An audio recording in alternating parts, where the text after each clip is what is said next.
किसी ने बिल्कुल सही कहा था कि एक मेंटल फ्रीक को हराने के लिए आपको एक और मेंटल फ्रीक चाहिए होता है। और गौतम गंभीर कुछ ऐसे ही नजर आए हैं। भाई पैट कमिंस को बड़ी आदत थी ना कि माइंड गेम खेलेंगे। 1 लाख का क्राउड है, ठीक है, बड़ा मजा आएगा ना इसको शांत करवाने में। करवा दिया यार।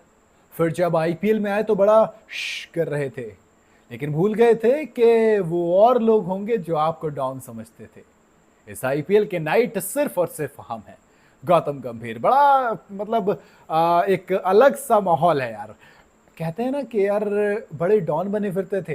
अरे 10-12 को मार के वो डॉन नहीं बना, मैंने जितने भी मारे वो सारे के सारे डॉन थे। घमंड है भाई साहब पैट कमिंस को साइलेंट करवाने का। वो पैट कमिंस जिसने 19 नवंबर को पूरे 150 करोड़ इंडियंस को साइलेंट कर दिया था, आज किसी कोने में कहीं बैठकर खामोशी के साथ जश्न देख रहे थे केकेआर का। वो केकेआर जो कि गंभीर की केकेआर है। गंभीर की केकेआर इसलिए क्योंकि केकेआर के लिए सब कुछ सही नहीं चल रहा था। पिछले सीजन में 7वें नंबर पर फिनिश कर रही थी, उससे पिछले सीजन में भी नंबर 7 पर फिनिश किया था, उससे पीछे नंबर 4 पर, फिर 5-7 5-7 इतने पे खेल रहे थे, यानी कि हालत खराब थी। अब केकेआर को चाहिए था एक ऐसा खिलाड़ी जो कि केकेआर की नस नस को जानता हो, केकेआर की नब्ज को पकड़ता हो। ऐसे में शाहरुख खान ने कहा गौतम गंभीर से बात करनी चाहिए यार। 2023 और 2022 2 साल मेंटोर के तौर पर एलएसजी के साथ थे और फिर शाहरुख खान से मुलाकात होती है। लगभग तय हो गया था कि गौतम गंभीर की घर वापसी होगी। 2011 में केकेआर को ज्वाइन किया था, तब गौतम गंभीर ने एक किस्सा सुनाया था कि यार मुझे उम्मीद है मेरे पीछे बाकी सारी टीमें जाएगी लेकिन केकेआर तो नहीं जाएगी। और फिर जब फ्लाइट में बैठा और जब उतरा तो देखा कि केकेआर ने ना सिर्फ मुझे खरीदा है बल्कि सबसे महंगा खरीदा, यानी कि अच्छे खासे पैसे दिए हैं।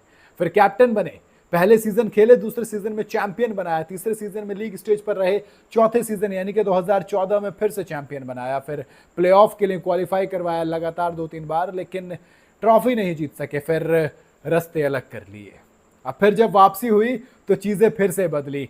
केकेआर को ओपनर नहीं मिल रहे थे, लगातार 8 ओपनर ट्राई कर चुके थे। ऐसे में गौतम गंभीर ने कहा कि ठीक है अब मेरा वाला ओपनर खेलेगा, यानी कि सुनील नारायण को ओपन कराया जाएगा। फिल सॉल्ट आते हैं, दोनों की एक नई ओपनिंग पेयर बनता है और खतरनाक साबित होता है। श्रेयस अय्यर कैप्टनसी कमाल की दिखी है। पहले कैप्टन बने जिसने कि पहले दिल्ली को फाइनल में लेके गए और अब केकेआर को 2 अलग अलग टीम को फाइनल खिलाया हो। और वो गौतम गंभीर के साथ जब मिले तो अलग तरीके से नजर आए, एक अलग अप्रोच के साथ नजर आए। वो श्रेयस अय्यर जिनका बीसीसीआई ने कॉन्ट्रैक्ट तक छीन लिया था, जिसे टीम से बाहर कर दिया था, उस श्रेयस अय्यर ने गौतम गंभीर के साथ मिलकर केकेआर को चैंपियन बनाया।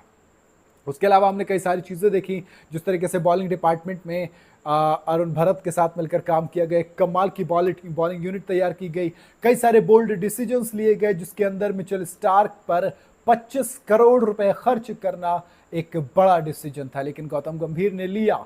फिर उसके बाद बैटिंग के ऑर्डर को चेंज करना, वरुण चक्रवर्ती हो कि स्पिन बॉलिंग हो, हर्षित राणा पर दाव लगाना हो, या फिर वैभव अरोड़ा हो, सुयश शर्मा हो, मिचेल स्टार्क हो, एक नई प्रॉपर बॉलिंग यूनिट तैयार करना, उस बॉलिंग यूनिट से दमखम लगाकर मैच जितवाना। फिर बैटिंग की बात करूँ तो रिंकू सिंह का एक तरीके से डिमोशन करना, पांड्रो रसल का फिर मतलब तरीके से बैट्समैन को यूज़ करना, फ्लो करना, बिल्कुल चेंज कर देना, माहौल बदल देना। और आते ही कहा था 26 मई को मैं वहां पर देखना चाहता हूँ चिपॉक के अंदर सबको इक्वली ट्रीट किया जाएगा। वो जो स्पीच थी मुझे शाहरुख खान की चक दे इंडिया की याद दिला रही थी।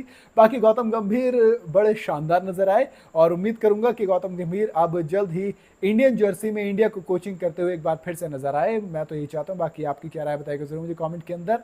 बाकी वीडियो अगर आपको पसंद आई हो तो लाइक और शेयर जरूर करें, ज्यादा चैनल को फॉलो और सब्सक्राइब जरूर करते जाइएगा।